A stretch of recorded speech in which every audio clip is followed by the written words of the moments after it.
All right, all right.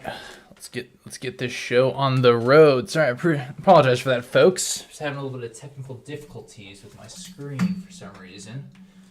Just give me a second. I'll get this thing going.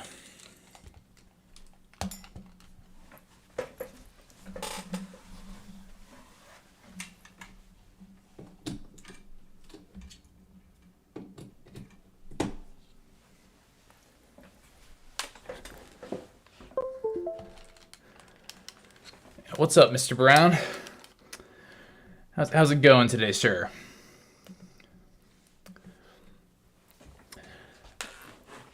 All right.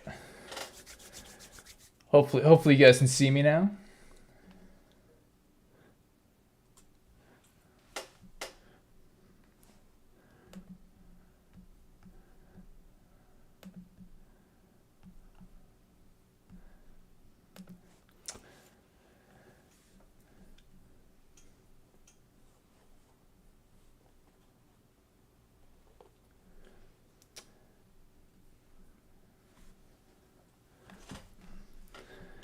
All right. We're up and running now. Finally, it's about time.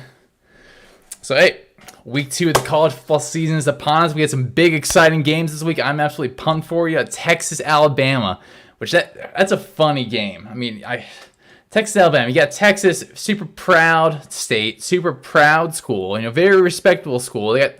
They got Sark there. They got Quinn Ewers. They got Bijan Robinson with this Lamborghini NIL deal.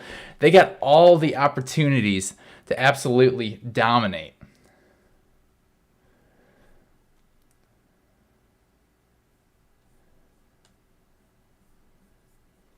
Why is it looking so laggy?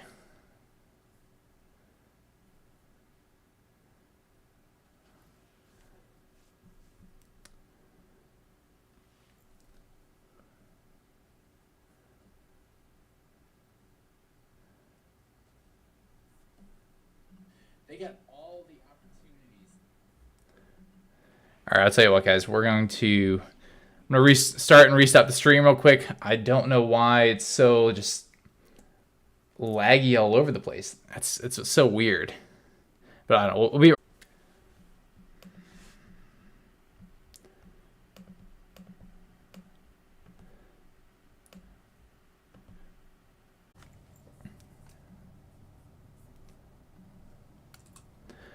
All right, should be back up and running now. Hopefully it's not terribly laggy.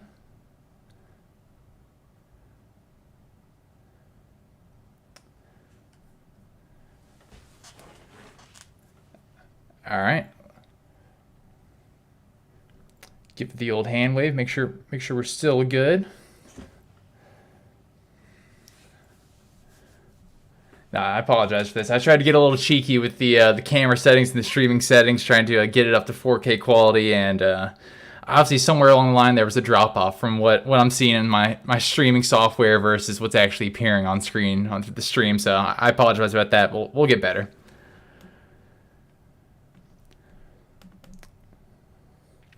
But the Iowa State game, It's going to be a tough one. It's going to be a tough one just because with Iowa, you got a team that, very traditionally they like to run the football, slow pound and ground. And then you got Iowa State, new quarterback, a lot of new faces there, both on the defense side of the ball and the offensive side of the ball. They had a lot of turnover there. No longer have that long-time quarterback.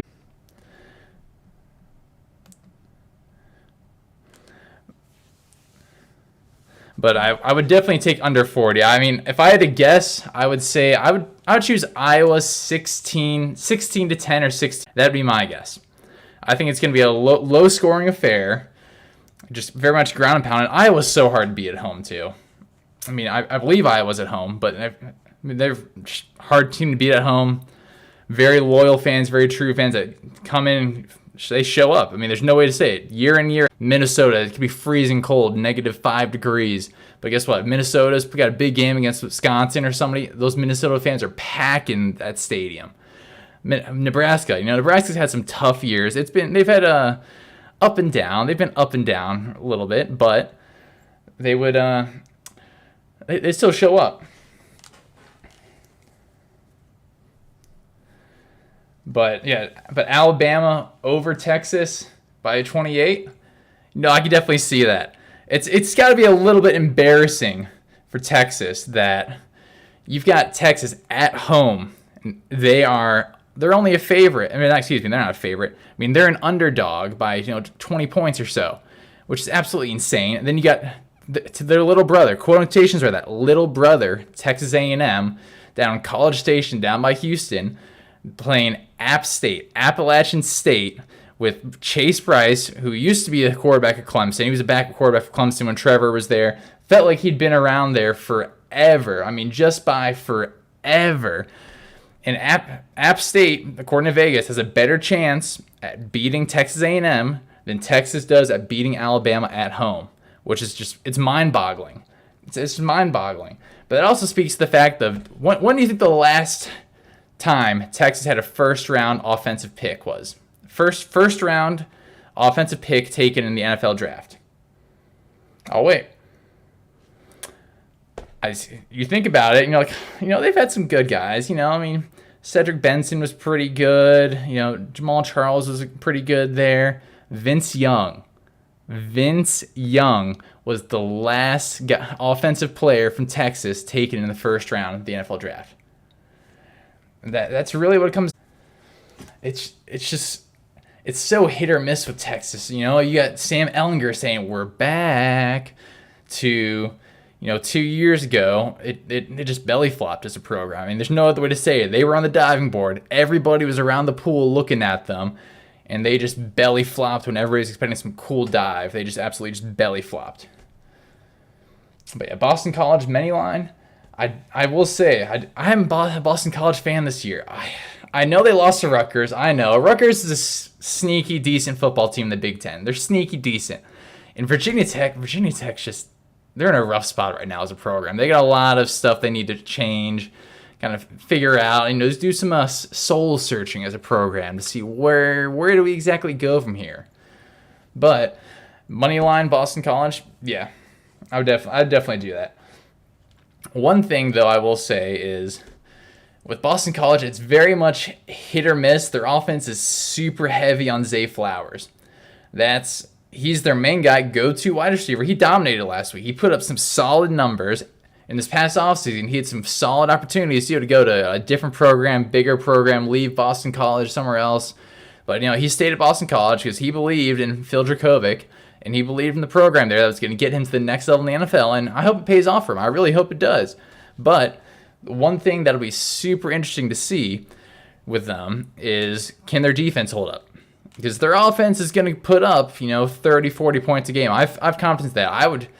I honestly think that Phil Dracovic will be probably the third quarterback taken in the NFL draft this year. I think that Bryce Young's going to end up going up for first overall. Will Anderson's probably going to go second overall. Because, Will Anderson, if Bryce Young and Will Anderson go first two, that would be quite impressive for Alabama, this program, to have a team where they had the first overall pick and the second overall pick in the NFL draft. Which may just speak to how dominant they could be this year.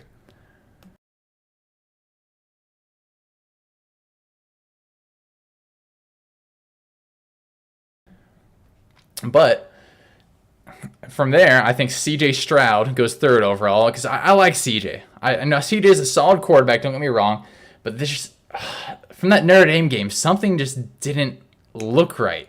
And I don't know if it's really a C.J. Stroud thing. This may be the same thing I have with DJ Uyunglele for Clemson, where something just didn't look right in the offense, and I just don't quite know what it is. I mean, the Clemson, some guys just, you need some help around them, the offensive side of the ball. With Ohio State, they have the talent, they have the guys that can perform at a high level, but it just kind of looked like they were getting pushed around a little bit by Notre Dame.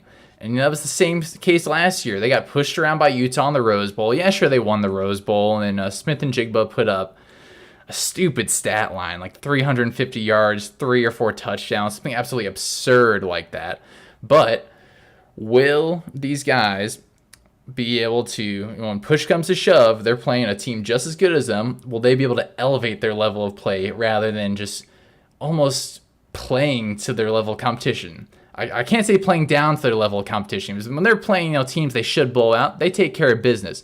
But when they play teams that are good teams, very solid teams, solid programs, but, they should be beating them by 15 points. They just seem to I don't know if they get intimidated. Maybe they're not as good as everybody thinks, but they just seem to get pushed around a little bit.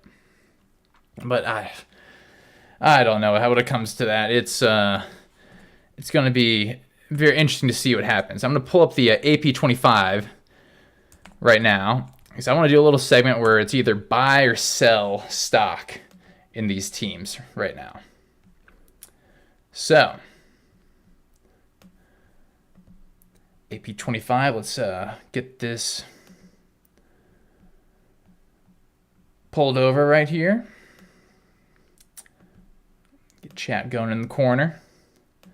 Still playing around with chat. I think I need to change around the JavaScript settings a little bit to alter it some, but hey, we're getting there. We're starting out, baby. The best is yet to come. Just as Dabo says, and South Carolina did that too. And anybody knows in South Carolina is one of their most recent social media posts. They said the best is yet to come, which is a big Dabo Sweeney phrase, which I find quite funny. But at the same time, that's also me just being a Clemson fan and nitpicking South Carolina because, yeah. So it's not a knock on them. But for AP Top 25, Alabama first overall. Of course I'm buying stock in Alabama. I'd buy stock in them. They are a team on the rise. They're going to compete for the national championship again this year. I mean, they will be one of the final 4 teams in there. I don't know who's going to be around them yet exactly. There's a lot of belief that, Georgia, Alabama, Texas A&M, those guys can be around them. But who will be around them exactly? We'll see. We will see exactly. But then we got Georgia second overall. I would hold on Georgia. In the short term, would I buy? But it would be more of a pump and dump with Georgia, to be honest with you. Short term, I would buy. Georgia, I just see them as this team where, offensively, they're supposed to be this super dynamic team. And they have a lot of guys around there. That tight end room they have there is probably the best in the country. That tight end room is absolutely ecstatic. But I want to see the guys around them perform. They have new faces in the running back room that are getting the majority of the carries now. New guys in the wide receiver. There's no longer George Pickens or Burks there anymore. New faces. I want to see the guys around Stetson Bennett kind of step up and make plays, which they took care of business against Oregon. But I don't think anybody doubted them against Oregon. We'll see as they get more into their heavy SEC schedule how they do. I mean, that Florida game's going to be a big test. Florida, I'll get to them in a little bit, but Florida drastically improves. That's not at all what I was expecting from that Florida team. Ohio State, I'd hold on Ohio State. I would not buy Ohio State stock. Maybe long term, but I feel like Georgia, another pump and dump where I just don't think that long this season, unless they change something, they just look like they were getting pushed around by Notre Dame. Yes, they won. I know they covered and they won, but they didn't cover. They were below the spread, but they won.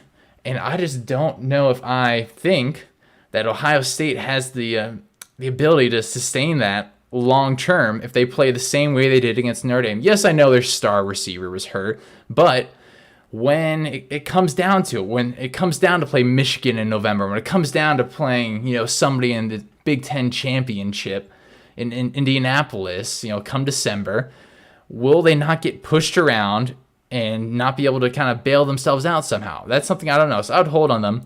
Michigan, I'd buy on Michigan.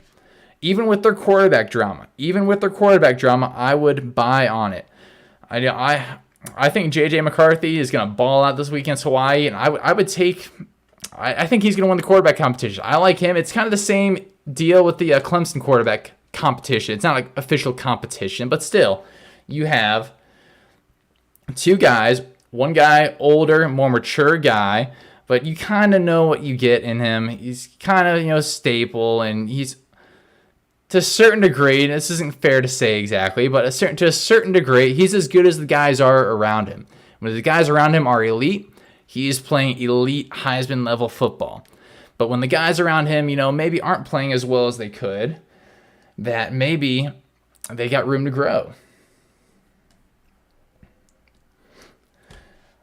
Oh, Tiger Raven, you knew Florida would do that?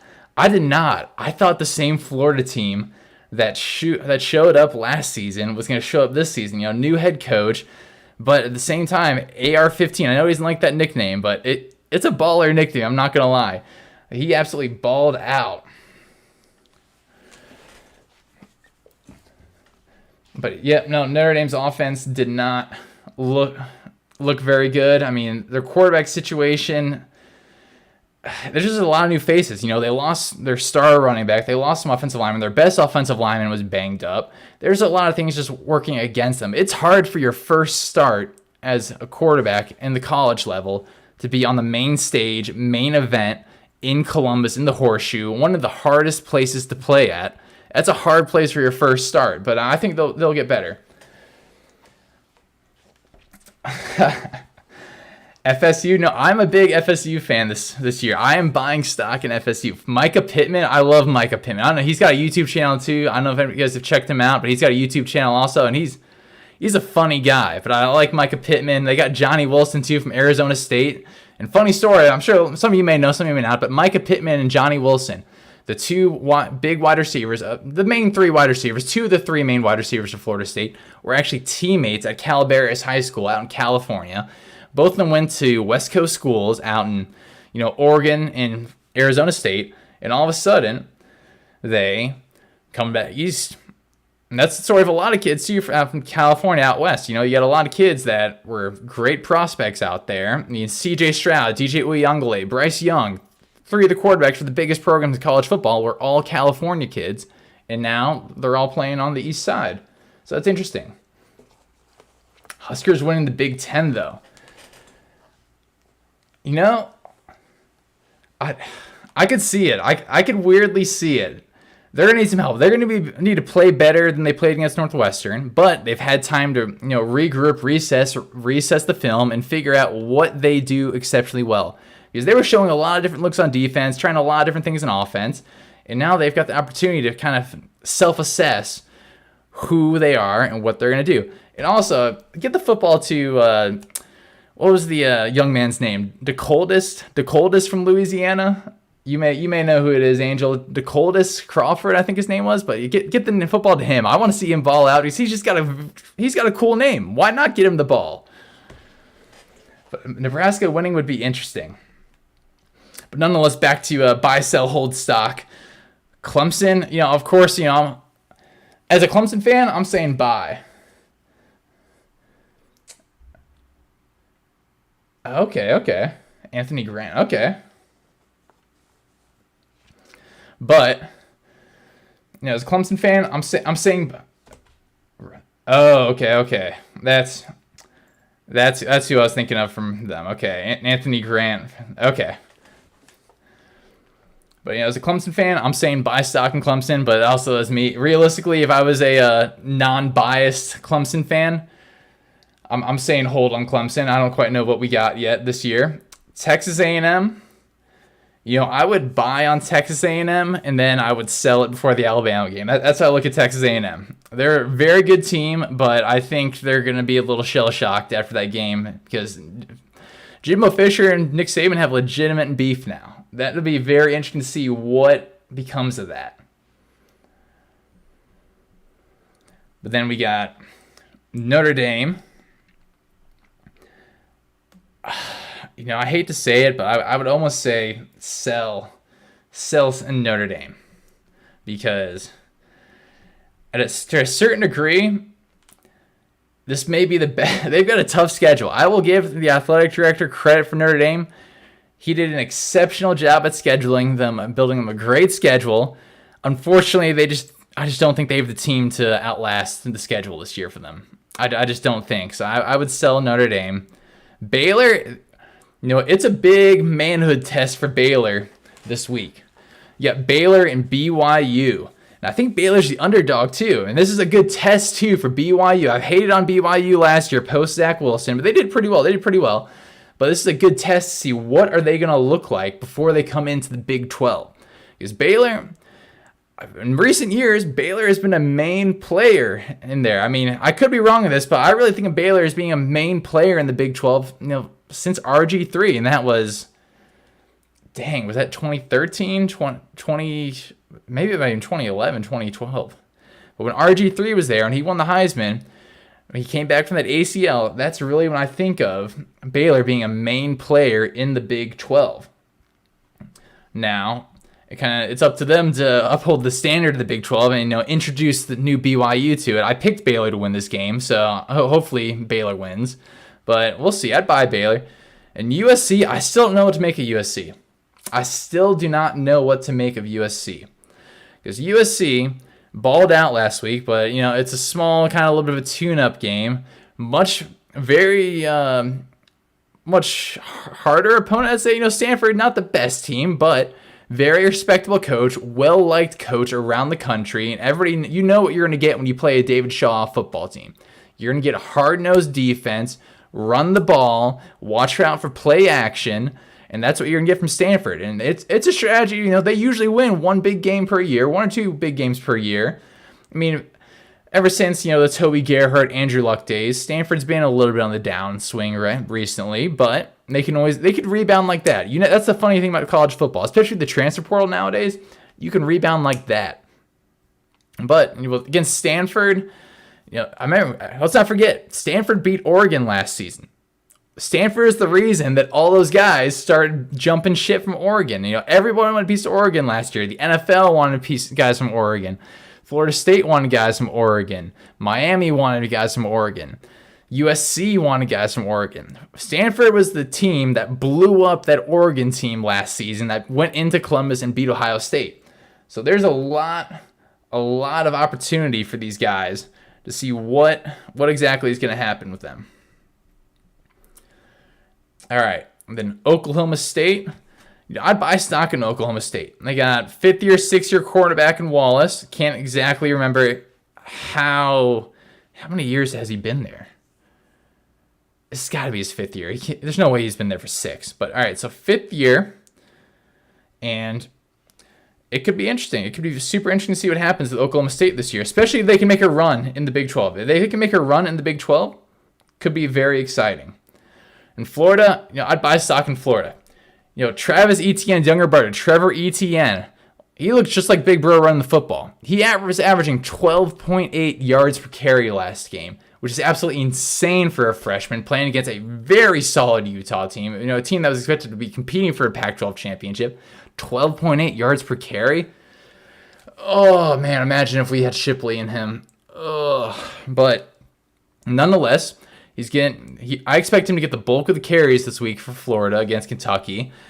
And Kentucky's no slouch either. They got the transfer quarterback from Penn State from 2 years ago, Will Levis. And a lot of guys like him as a sleeper NFL draft pick, too. Kind of in there with the Phil Dracovic conversation where he could be a sneaky first-round quarterback that when it comes April, we're looking at this guy could be a fringe first-round, maybe second-round quarterback. Utah, I would sell stock in Utah. The Pac-12, outside of USC, the Pac-12 just does not look particularly strong, and I don't quite know what to do about it. I mean, the Pac-12, they're struggling with losing guys. You got Oregon and Washington. We're having conversations with the Big Ten about 2 or 3 weeks ago. So the Pac-12 is just a little bit of a mess. Outside of USC, I don't know how much confidence I have in the Pac-12 as a conference. Michigan State, I'm okay on Michigan State. I just don't quite know if they have the offensive manpower. It's the same issue with some other teams in there. They lost Kenneth Walker, and Kenneth Walker, I think he did a lot more for that program than I thought he did last week because, Michigan State didn't look particularly strong. Yes, they took care of business against Colorado State. Don't get me wrong. They looked very good against Colorado State, but it just wasn't that, grind them, crush them into the ground that I was expecting from a Michigan State team that was coming off a lot of momentum last season. They had a lot of momentum behind them. But we'll see. In Miami, I'm still confused about the hype around Miami. I know Tyler Van Dyke is quarterback that puts up a lot of great stats. They have a lot of talented guys down there. There's a lot of guys that transferred that, originally left, grew up in Miami, went to high school in Miami, were going to Miami Central schools around then. And then they left, went somewhere else. Look no further than Frank Ladson for Clemson. Grew up in Miami, went to Clemson. Didn't quite work out. Wasn't it wasn't his fault it didn't work out. It was just, very injury-riddled Clemson career. I feel bad for the kid. I hope he stays absolutely, clean as a whistle, healthy as can be at Miami. But, he got banged up at Clemson, just didn't quite work out, which it happens in college football. But he's back in Miami now. And don't get me wrong, his talent is undeniable. And there's other kids like that too. Went somewhere else, didn't work out, and their talent is undeniable. Their athleticism is undeniable, God-given. And if they can put it together, Miami could be something crazy. They could be something crazy. I just haven't seen them perform. Southern Miss, it's a respectable team. Frank Gore's son is there. He plays running back, runs the Wildcat a little bit, Frank Gore Jr. So we'll see what happens with them. But in Arkansas, I'm high on Arkansas this season. I think Arkansas is going to be a sleeper team. The SEC is a super tough team.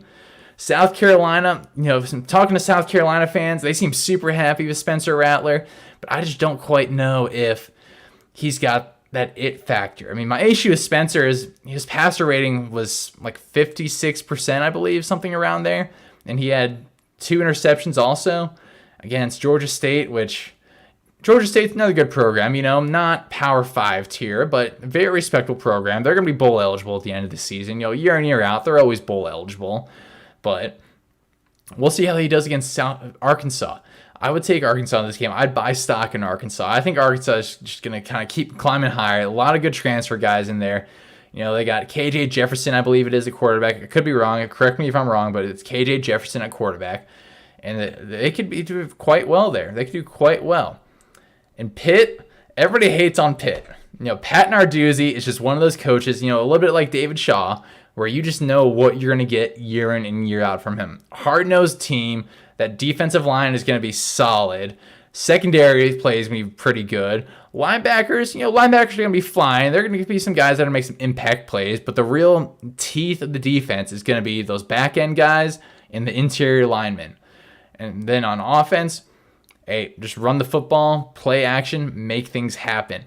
And he puts together a well-coached football team year in and year out. Even dating back to 2014, I believe it was, when Pat Narduzzi became the head coach of Pitt.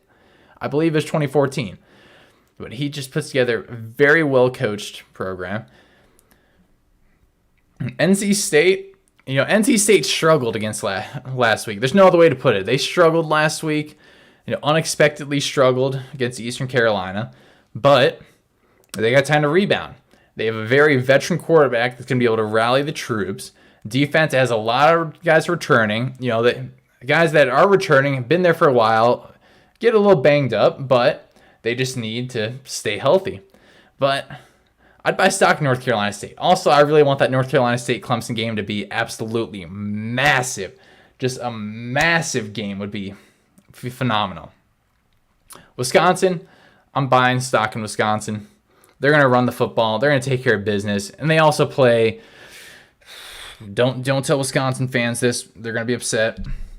But Wisconsin plays in the weaker side of the conference in the Big Ten.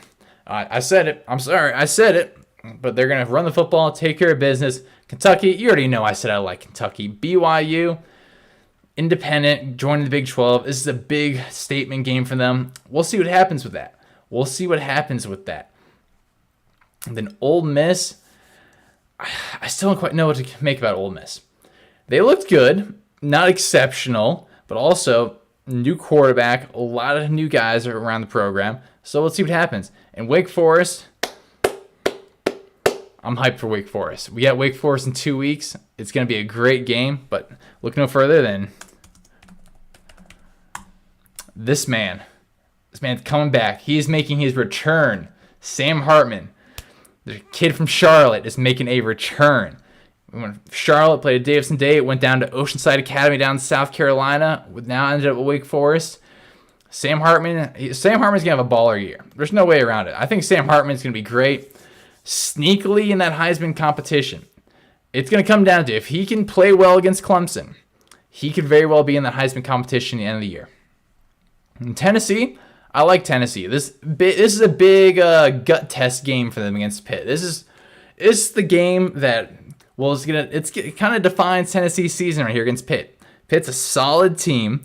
You know what you're going to get from them. Hard-nosed, fight to the end team that knows how to win those close games, those nitty-gritty games. And which Tennessee team is going to show up? Is it going to be the Tennessee team with Hooker that just absolutely just run and gun, throwing the ball left and right, putting up 30, 40 points, and just blowing them out, and then the defense is just sticking it to them? Or is it going to be the Tennessee team that, maybe offensively plays more to the Pitt's level, doesn't quite blow them out like they could? What Tennessee team is going to show up? Because the Tennessee team that shows up against Pitt is the Tennessee team that they're going to have for the rest of the season. That's just how it is. Whatever Tennessee team shows up against Pitt, that's what they're going to look like the rest of the season. It's a gut test, season test game for Tennessee. But I don't know. There's no way around it. Tennessee is one of the interesting programs too. They have the offense to compete with anybody in the country. Anybody in the country they could compete with offensively. But it just comes down to the trenches. Because football teams, whether it's offense, defense, and football, you build it front to back.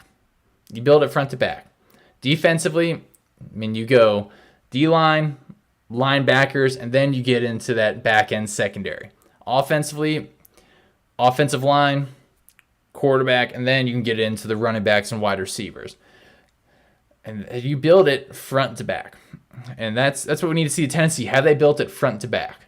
Because offensively, they got weapons. Do we still remember Brew McCoy? Brew McCoy, one of the highest rated guys ever, could come out of modern day high school. He's the guy that went to USC, went to Texas, now he's at Tennessee. But absolute stud of an athlete. There's no way around it. One of the highest rated athletes ever, in terms of athletic testing coming out of high school. And he's a wide receiver now at Tennessee. And he looked pretty good last week. He looked pretty good. I know he didn't tear up the stat line like he could have, but when it came to route running and being this kind of first impression of the season in a Tennessee uniform, first impression of the season, I thought he looked pretty good. I was kind of surprised to see him there. For some reason, I thought he was still at USC. So I think he's going to be cool. And also, he was a fun kid to watch in high school, so I hope he does well. There's no way around it. I liked him in high school. I hope he does well. In Houston, sell Houston. I'm not a fan of Dana Holgorsen, head coach. I don't know why. The guy just doesn't. He just doesn't do it to me for some reason. Like it just doesn't click when I watch his team strategy. And Houston will be a competitive football team. Don't get me wrong, but I'm just not a fan. But one team that they're notably leaving out the top 10, Florida State. Because I called it last week on this show last week, on my video last week. I told you guys, Florida State is going to go in there and shock the world, shock LSU in New Orleans. In New Orleans, that's something that Clemson didn't do. I will give Florida State credit. Clemson was not able, with Trevor Lawrence, T. Higgins, Justin Ross, Isaiah Thomas, guys that are playing on Sundays, some studs, were not able to go into New Orleans and beat LSU, upset LSU. Because I was in New Orleans for that game. I was down there in Bourbon Street hanging out with all the other LSU Clemson fans. And it was just different there. And LSU fans, they took care of business. That's not an easy place to play. Not an easy place to play by any means. But Florida State went in there and they took care of business. And there's no way around it. I think Florida State, it's going to be a bold statement. If Clemson isn't playing in the ACC championship from their division, it's going to be Florida State. You heard it from me. Because that Florida State game, circle your calendars. When Clemson has to go to Tallahassee, it's going to be a tough game. So let's not forget, there's some disagreement, some beef around Florida and Clemson, Florida State and Clemson still, from 2 years ago, that 2020 season, when the Clemson football team flew down there and then somebody tested positive, and then all of a sudden there's this whole dispute where Dabo still wanted to play the game, but Mike Norvell was kind of like, no, I'm not putting my guys at risk.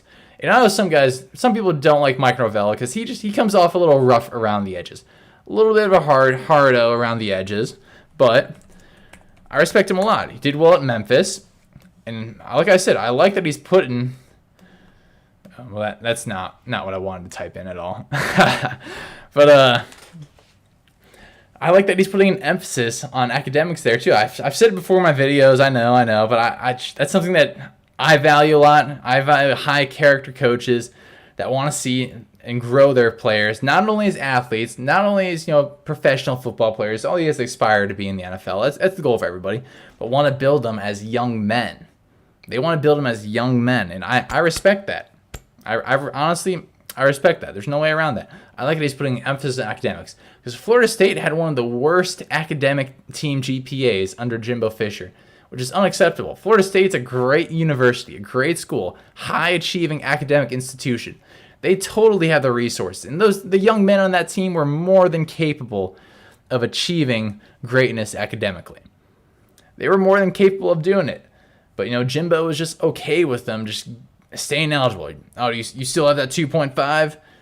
Good. You're able to play football then. There might be a 2.0. I forget what it is exactly. But he just kind of stuck with it. And I really appreciate that from Mike Norvell, that he's putting these guys in a winning position, not only on the football field. He's not only putting them in a winning position on the football field, but... I'm messing with the chat again. I need to stop doing this. I really need to stop doing this. I'll get it ready to go for next time. It'll be in better condition for next time, I know. But he's putting them in winning position, not only on the field, but for life. Because for a lot of these guys, just like it is in high school, a lot of these guys, this is the end of the road for them in football. But I respect that. I respect the heck out of that.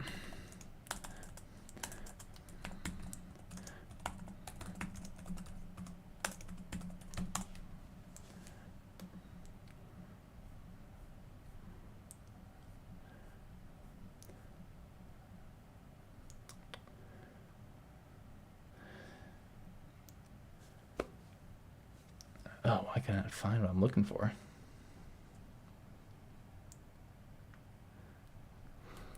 But I don't know. A lot of interesting games this week. We'll see what happens. The games this week, not quite as enticing as what you would normally hope for with the college football slate. But nonetheless, it's college football. It's college football. There's no way around it. Absolutely no way around it. And also, I want to give a congratulations to somebody. A guy that I enjoy a lot. I'm sure you enjoy him too. Is who doesn't like this man?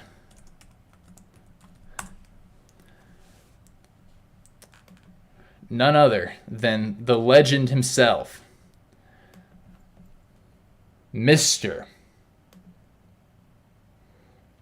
Pat McAfee.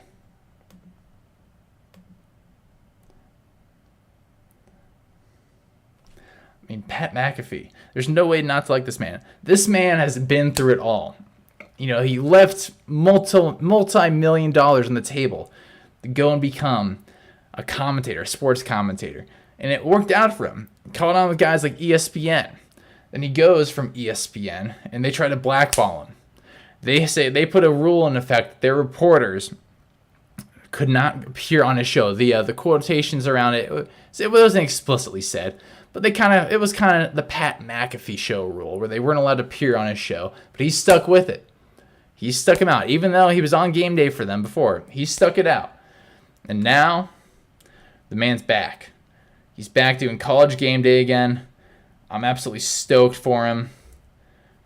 Yeah, I'm excited for him. I can't wait to see this man tomorrow. But I'm waiting for college football. That's all I got for today, people.